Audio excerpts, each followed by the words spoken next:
Hello there, this is Malik, and welcome to episode 28 of my Let's Play Dishonored 2.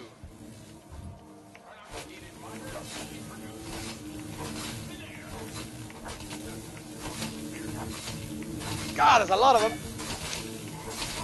Ow, ow, ow!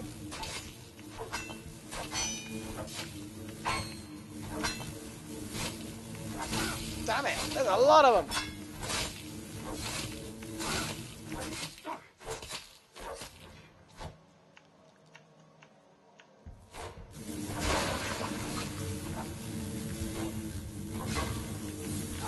Ow! Ow, ow, ow, ow, ow, ow, ow!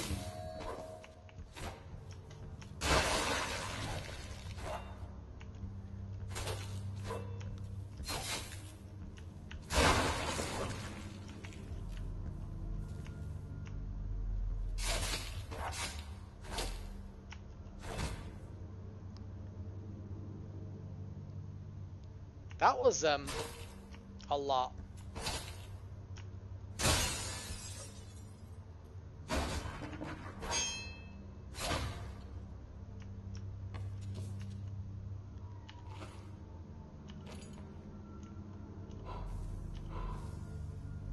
Don't know why I blew those out.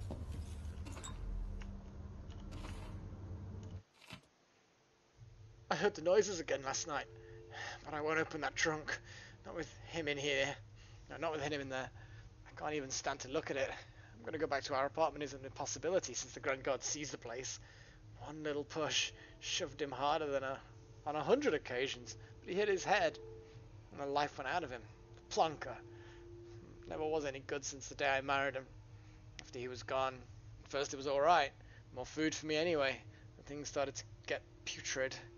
Just like him to torment me from beyond. Still, it was only a smell. But now it's noises. I can't figure it out. His spirits come for revenge. And that's what I think one minute. The next I'm sure it's rats making a home in his skin. I yelled, "Quiet!" the other day. But the noise got even stronger. Like he was going to burst out. I'm not sure how much I can take.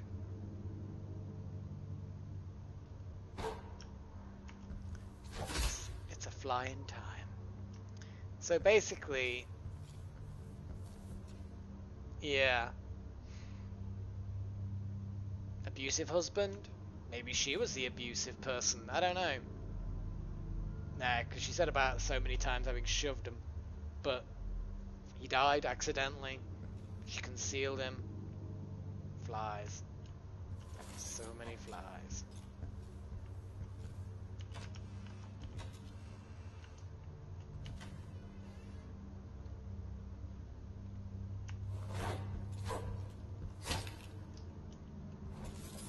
You bet your ass I'm gonna be killing every single one of the bloody things.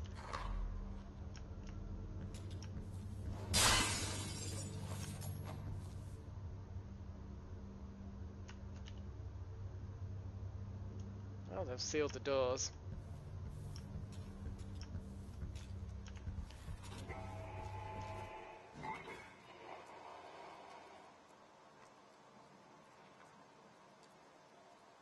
Right.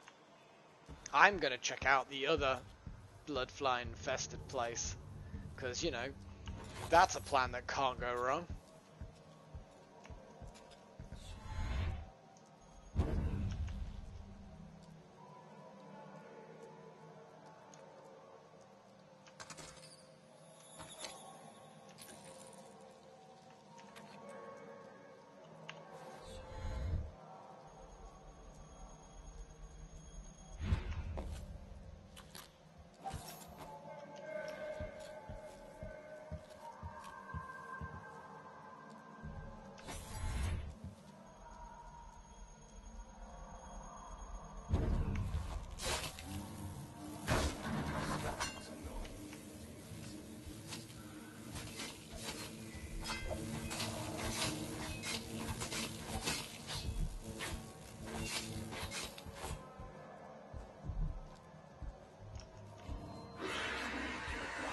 No! No, get off!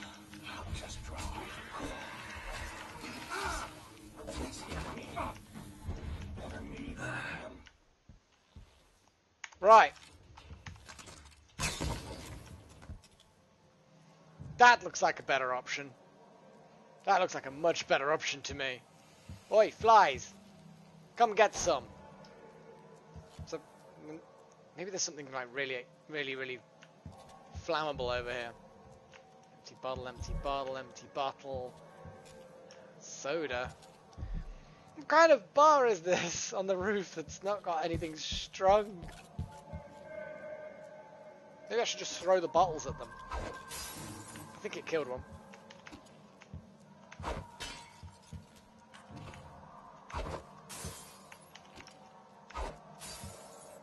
I think it is actually killing some.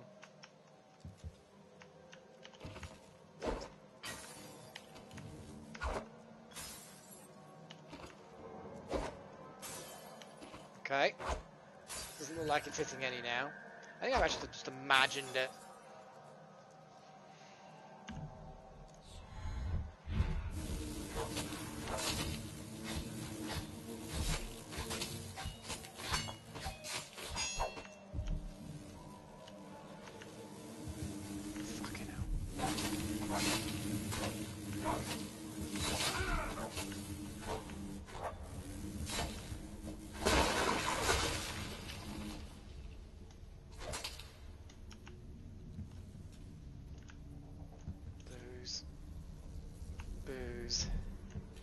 Booze. Booze. Big wine. That didn't work. Flammable.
Yeah, basically I think it is the heart of Jessamine, I think. Which, it's pretty gross, but, she's kind of helping me out. I'm not sure how willing it is. I really don't. Okay, so, there's gonna be a clue around here. Pilfered safe combination. I am certain I saw one of the students at my lecture writing down the combination for myself. That silver spoon that entered it. I have no idea what that means. Who wants to make a career as a newspaper journalist? Sneaky fuck. He's chosen a fitting career, and his snobby cousin operates the black market shop nearby, so it must run in their well-heeled family. Now I need to ask Margaret to change the combination to my safe. So there's a notebook. One of his students wrote down the combination in a notebook. Ish.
glad they can only hurt you when there are large numbers.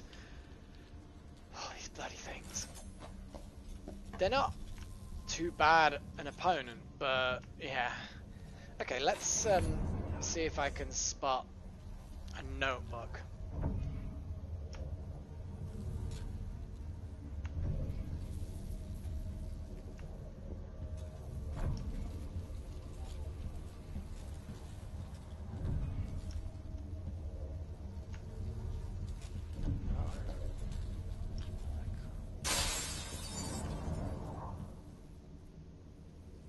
Damn.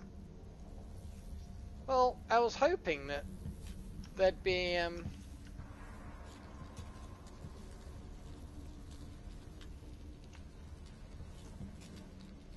maybe understanding or whatever, knowing what those words mean is it.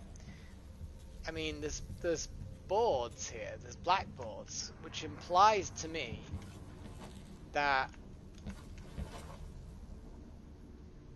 this is a room of teaching.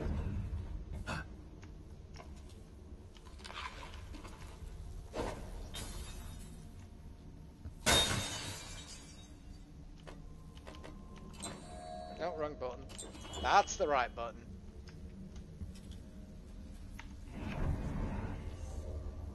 Hello. Yeah, I know there's stuff on the table. I'm just getting everything.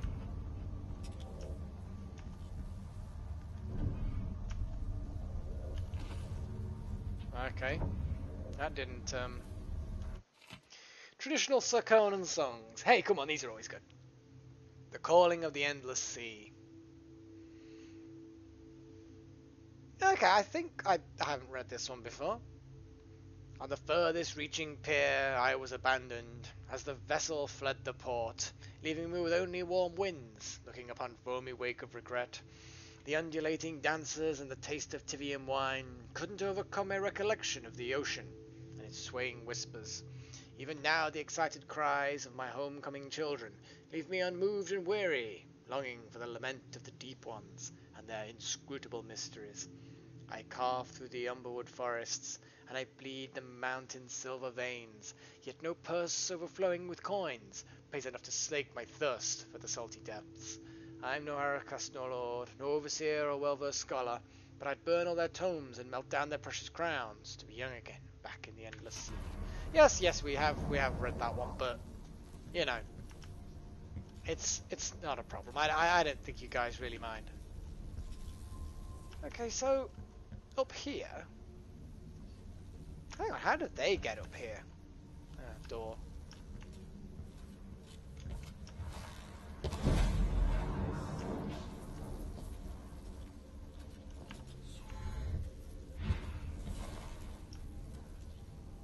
Hey, it was worth going up here just to see, you know.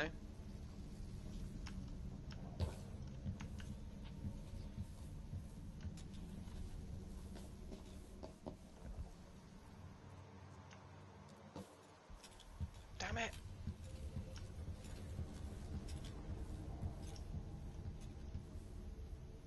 There's gotta be something here.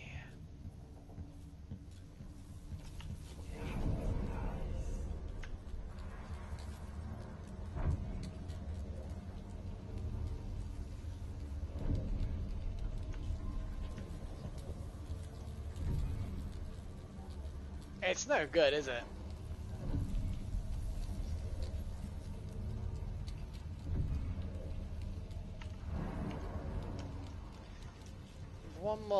One more read. Hang on a second. It's in the inventory.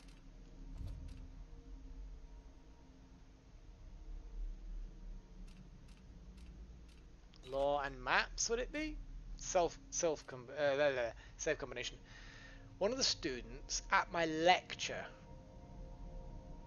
Silver Spoon, wants to make a career as a newspaper journalist. Sneaky fuck.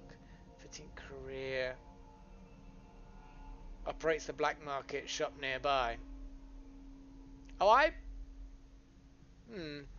suspect then that the black market would have the combination then, I guess. And what was in here again? A pistol, a load of gold. Well, there's bars of something or other. Yeah, bars of something is basically it.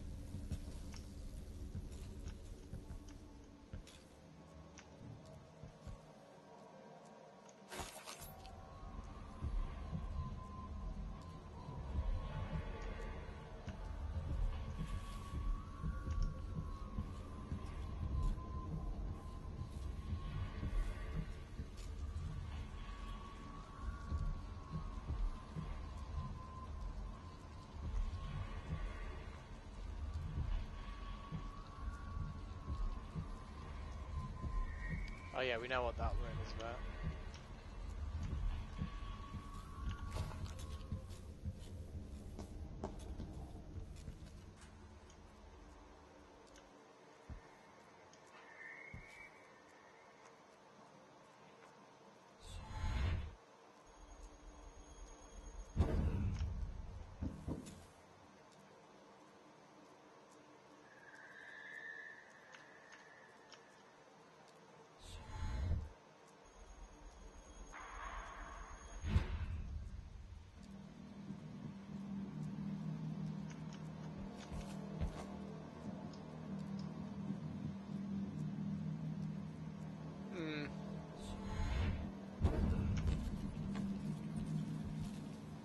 There's no obvious way of getting in there.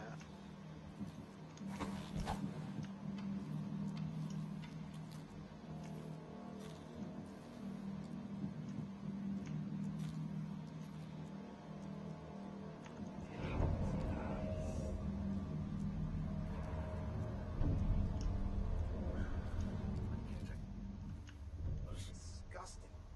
You'd think someone inside the conservatory. It's mostly shut. Whatever you're doing, I'd be happier if the gate wasn't so close to that fountain.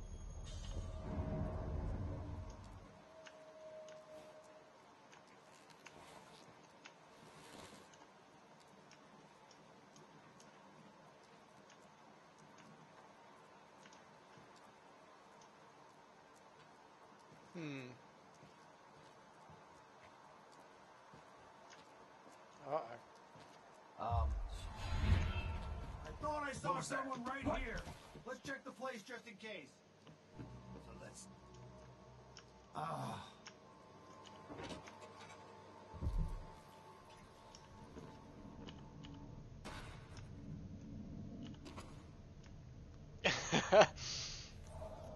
Yes, I'm a ninja. They didn't see anything.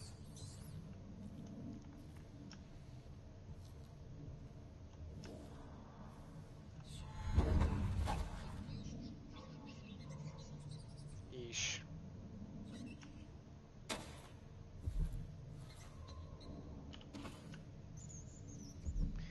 Well, there are traps.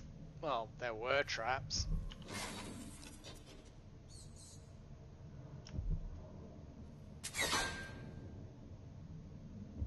Thanks for the crossbow, Quarrel. Maybe I should be more careful.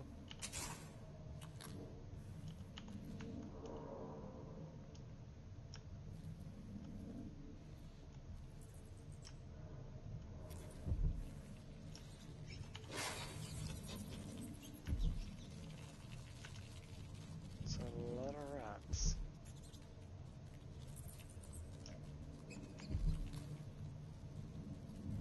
I know it's that way, but I'm just checking the place out. I don't think there's anybody alive in here.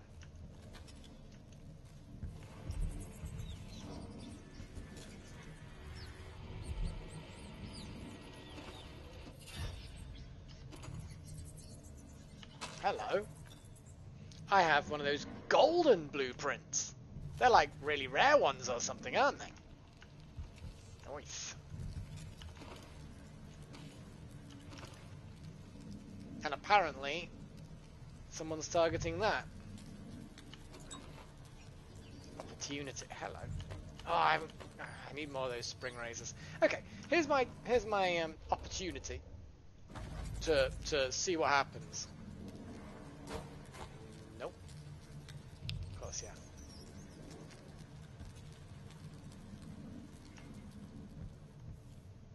Okay, so you place them on a surface. You can't throw them. You place them on a surface. This is acceptable. I can work with that. Okay, opportunity. I have a new assignment for one with your unique talents. I'd like you to retrieve the old Roseboro prototype on display at the Royal Conservatory. It's likely well protected, but I'll double the finder's fee. Bring it back to me at the shop. MV. Which I'm guessing it's right there.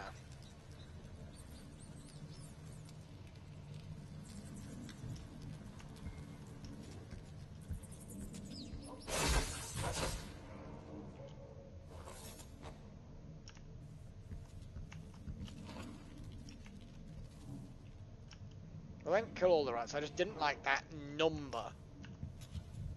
That sheer quantity of them.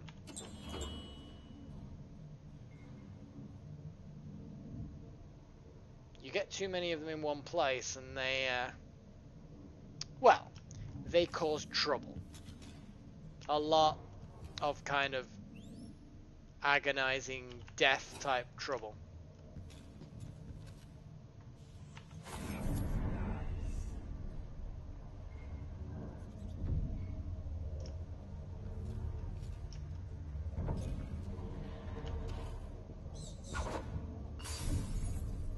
So chloroform does create a big cloud of what I'm guessing stuff will make people sleepy.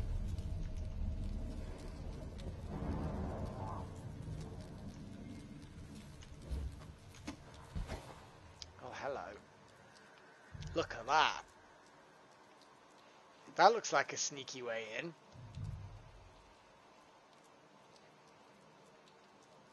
But you know what? I mean, to be honest, yes. Rewire tool, bullets, healing thing.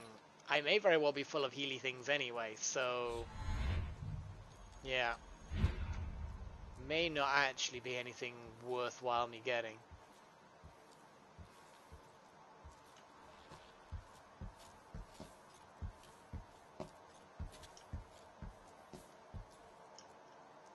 Okay, there's no way in there.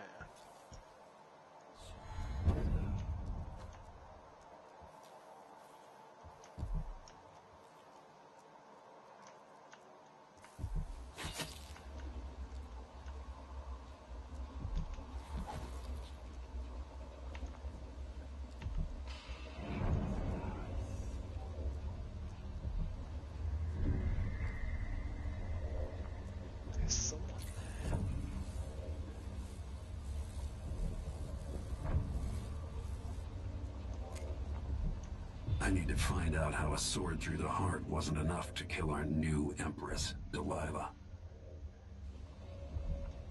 After trying to make grave hounds for weeks, she gave up. You should have seen the twisted things she made. All snouts and teeth and tails. That's just the way it is, dear Parmelia. Delilah wears the outsider's mark, and some of what she can do flows down to us. It doesn't seem fair. Think about working your fingers raw, weaving nets, or raising cows to slaughter. Any of the gifts we receive is better than living under the boot. That's true and fine. A wise way to look at things. But it won't help Lucinda rise any higher in Delilah's favor.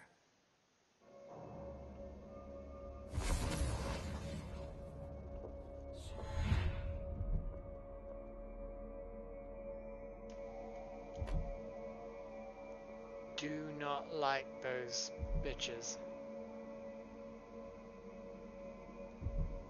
They really, really are bitches.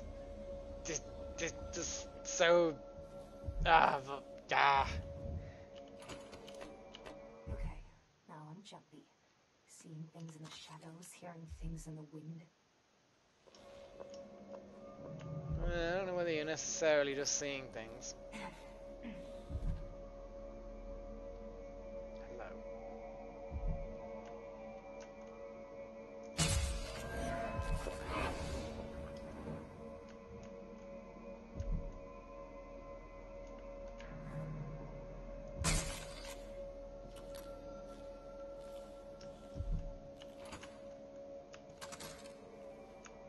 Oh, I've got 10 of these now.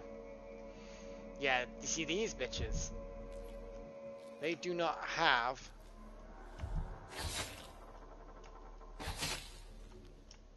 armor on their heads.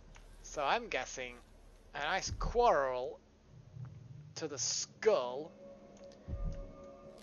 will actually deal with them quite well.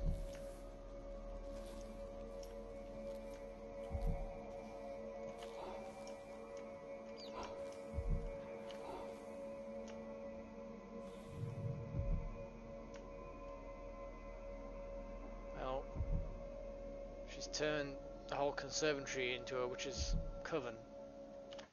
What does this say? There is always a cure. The question is, what are you willing to sacrifice to have it? Okay, this sounds like justification for craziness. I'll read this and call it an episode. When Anton Sokolov spoke these words, Bristol was battling the worst plague in a century. Hospitals were overwhelmed and the citizens panicked. Eventually a cure was found, thanks to the work of Sokolov, Piero Joplin, and Piero Joplin. But that cure came at a terrible price. In his quest for a remedy, Sokolov needed infected individuals who were rounded up and given experimental serums so their reactions might be observed. The plague was horrific enough, but these serums brought on dire symptoms of their own. Blood became as if stone in one patient. In another, bones dissolved beneath the skin. The dreadful cries, it is said, were enough to drive a sane person mad. Still, progress was made, according to Sokolov. Alas, it was not enough to test only the sick. For reasons perhaps only a natural philosopher might understand, it was also essential to administer these serums to healthy individuals. Citizens jailed for petty crimes were thrown into cells and injected with Sokolov's experimental serums. Most of these formerly healthy persons perished, of course. Officially, they were all victims of the plague, sacrificed for a cure, and buried in communal graves. Well, I suppose that does come down to a basic philosophical question. You know, if you've got 10 people who will, if you do nothing, they will die, these 10 people. And they could be just regular people from all sorts of walks of life. You don't personally know any of them. None of them are in a particular position of importance or power or worth. So they're just average strangers to you. If they're going to die if you do nothing. But you could take action. And that action that you could take would result in some 11th person dying horribly. And when I say dying horribly, I mean painfully, screaming maybe. And perhaps people would know that you did it. They would know you did it for a good reason, to save the other 10. Would you live with that? You see, a logical man would say, of course, the maths is simple.